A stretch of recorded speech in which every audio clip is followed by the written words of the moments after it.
Well, as kids go back to school, the Meridian Fire Department, as well as Meridian Police Department and Cascade Student Transportation partnered up today for a day of safety training. And we were there as emergency crews and bus drivers got that firsthand training. Take a look.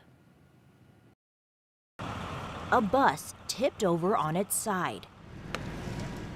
Another caught fire.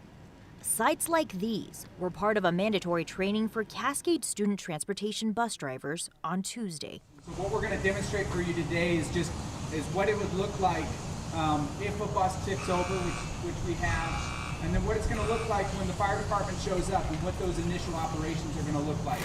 Roland Bach has been a bus driver for 15 years. He's also a driver trainer and CPR instructor. He says the possibility of something like this happening is always in the back of his mind. A couple of years ago, it did happen here, right at the entrance to the bus yard over here on Ward.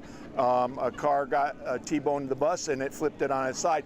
Luckily, there was nobody on bus except for the driver, and she was not injured or anything. But it happens. It's very easy. It can happen very quickly.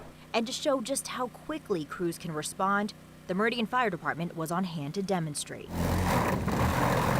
They got into it real quick. I was surprised that it went that fast. Tuesday's training for the bus drivers also served as a training opportunity for crews. With the partnership, they've allowed us to train on some of their buses. You know, it's that high risk, low frequency event that we don't get to train on a whole lot, but it's certainly something we need to be prepared for, so we're very thankful for the opportunity. Jordan Reese is the Division Chief of Training for the Meridian Fire Department. They use our cutters, which are basically giant, very powerful scissors that can cut through any amount of metal, basic sawzalls to cut through metals, and they're just trying to make the most simple openings they can to get people out the most efficiently but quickly that they can. Crews also set a bus on fire to demonstrate how quickly that bus can go up in flames and give the bus drivers an idea of how quickly they need to get kids out. But that wasn't all. So this is training that I'm invested in and I have been for a long time. It's important to me. The Meridian Police Department also demonstrated what to do in an active shooter attack on a school bus.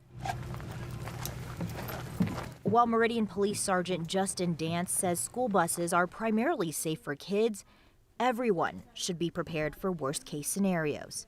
And that also goes for drivers. Especially in school zones, any distraction could potentially be disastrous. And so, you know, we always ask drivers to put the phone down or not mess with the radio when they're driving, but especially when it comes to school zones, we want to make sure that their complete attention is on the roadway and on the kids that might be waiting for a school bus or the school buses stopping and traffic around them.